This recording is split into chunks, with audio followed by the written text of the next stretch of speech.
Quer aprender Java desde os fundamentos até a orientação a objetos? Desde o básico de variáveis, condicionais, laços de repetição, vetores, matrizes, até toda a base necessária de classes e objetos para entrar no mercado de trabalho? Que tal modelagem UML e criação de interfaces gráficas? Dá uma olhadinha aqui no link da descrição e conheça o curso completo de Java. O curso com o melhor custo-benefício do mercado. E comece agora a criar seus próprios programas com o nosso querido Java. Obrigado pela atenção e tenha uma ótima aula. Nesta aula eu vou te explicar o que é a tal da computação. Então vamos lá. Computação. Vamos entender um pouco dos conceitos que vamos utilizar aqui nas nossas aulas e em programação em geral. Primeiro é muito importante entender o que é computar. Computar nada mais é do que calcular algo segundo determinadas regras. E o que são essas regras? São os algoritmos que nós vamos escrever. Como que funcionam esses tais algoritmos? Eu tenho inputs, que são valores de entrada, valores que eu insiro. Aí vai acontecer algum algoritmo, que será computado através de um computador. E eu vou ter as minhas outputs, os valores de saída, um resultado que vai ser retornado. Então, a partir de determinados inputs, os dados são computados e geram outputs. Tranquilo? Vamos entender um pouco melhor com exemplos. Então, computar, vamos lá. Digamos que eu queira fazer um algoritmo de soma. Eu quero juntar dois valores e quero retornar a soma deles. Assim como quando a gente pega uma calculadora na nossa mão. Nós colocamos um valor, apertamos a teclinha de mais, selecionamos outro valor e quando a gente aperta no igual, a gente tem um resultado. Então vamos lá, um exemplo de computar. Digamos que minhas entradas sejam 10 e 20. E só para facilitar um pouco, que é a forma que a gente faz em programação, nós vamos trabalhar com variáveis, que são nada mais nada menos que valores que variam. Vamos trabalhar com a analogia de caixinhas para facilitar. Então digamos que eu tenho a caixinha A, e essa caixinha A vai receber o valor 10, assim como está ilustrado aqui. E eu também vou ter a minha caixinha B, e a caixinha B vai receber o valor 20. Quando eu aplicar o meu algoritmo de soma e o meu computador computar o código, eu terei como saída, como output, o resultado 30. Como que eu programaria isso? Da seguinte forma: resultado recebe, a gente sempre vai ler esse igual como recebe, quando for um igual, tá? Resultado recebe A mais B. Então o resultado recebe a soma de A com B. E aí o algoritmo é o que então? Aquela sequência de comandos executados em ordem para resolver um problema. Por exemplo, aqui eu mostrei para você o algoritmo da soma, né? Qual foi a sequência de comandos que foi executada pelo meu computador? A recebe 10, B recebe 20, resultado recebe A mais B. Então eu coloquei 10 na caixinha A, 20 na caixinha B, e disse que o meu resultado recebe A mais B. Como dentro de A tem 10 e dentro de B tem 20, o resultado acabou ficando com 30. Legal. E essas tais variáveis, né, como eu falei, funcionam como caixinhas. No algoritmo de soma, as variáveis seriam A, B e o resultado. Nada mais são do que valores, né, como se fossem caixinhas, com esses valores que podem variar dentro. Por quê? Se eu quiser usar o mesmo código, igualzinho, e só mudar, por exemplo, que A recebe 20, eu mudei o valor de A. Aí 20 mais 20 ia dar 40. Então, valores que variam, variáveis, bem simples. E eu tenho aqui, então, sempre que dizer, quando estou trabalhando com Java, nem toda linguagem precisa, tá? Mas o Java é uma linguagem que precisa. C também, C# também. Eu preciso dizer qual é o tipo dessa caixinha. O que essa caixinha vai guardar, tá? Então eu preciso informar o tipo da informação. No caso, estou trabalhando nesse exemplo, apenas com valores inteiros. Em Java, os valores inteiros recebem o nome, né, do tipo int. Então, int significa inteiro. E em Java também, assim como em C, para indicar que eu vou finalizar uma linha de comando, ou seja, execute esse comando e depois eu vou dizer outro comando, eu preciso colocar o símbolo de ponto e vírgula ao final da linha. Então o código, exatamente como seria em Java, seria assim. Int a recebe 10, ponto e vírgula, que significa o quê? Computador, execute esse comando. Crie uma caixinha aí na sua memória que vai guardar um valor inteiro e o valor vai ser 10. Depois crie uma caixinha na sua memória, o nome dela vai ser B, vai armazenar um valor inteiro e o valor vai ser 20. E depois crie uma outra caixinha na sua memória, vai guardar um valor inteiro e essa caixinha vai armazenar o valor de A mais B, ou seja, pega a caixinha A e a caixinha B, o conteúdo delas, e copia aqui para dentro, para o resultado. Mas, John, se eu pegar o valor do A e do B e jogar no resultado, e depois eu for, por exemplo, imprimir o valor de A e B, o A e o B vão estar zerados, né? Porque, se eu peguei o valor daqui e joguei para dentro do resultado, esse valor vai ter sumido, né? Não, não vai ter sumido. Na verdade, o recebe nada mais é do que copie este valor para dentro da caixa. Não é pegue o valor dentro da caixa e jogue para outra. Não. O receba é um copie. Então, int A recebe 10 significa que A vai ter 10. B vai ter 20. Resultado vai pegar esse A, fazer uma cópia do A. Vai pegar o B, fazer uma cópia do B. E aí vai juntar, a soma deles é 30, vai fazer uma cópia do valor 30 e colocar dentro da caixinha resultado. Né? Imaginando, por exemplo, que seja uma caixa com bolinhas. Não é que eu jogo a bolinha lá dentro. Eu faço uma cópia daquelas bolinhas lá para dentro. Mas e aí, John? Eu só consigo trabalhar com valores inteiros no computador? Não, consigo trabalhar com vários valores. Vamos dar uma olhadinha aqui em quais tipos de valores eu posso trabalhar no Java? Os principais.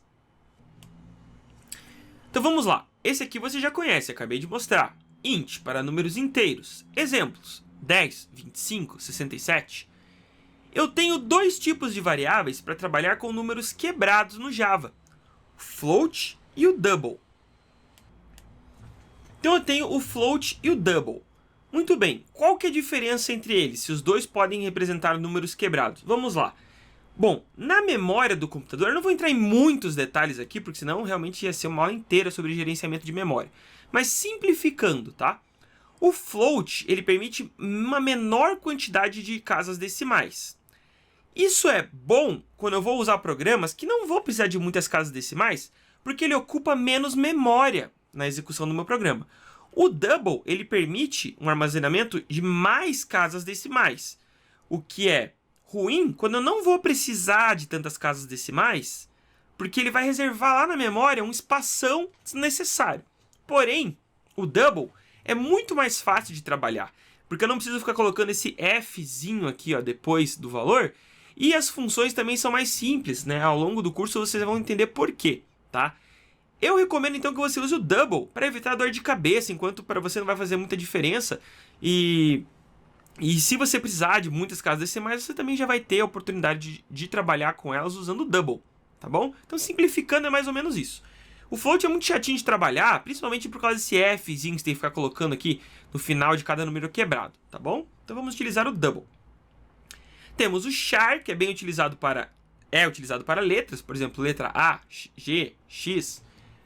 Em C a gente usa muito char, usa vetor de char. Se você já fez algum curso de C, já deve ter ouvido falar sobre isso.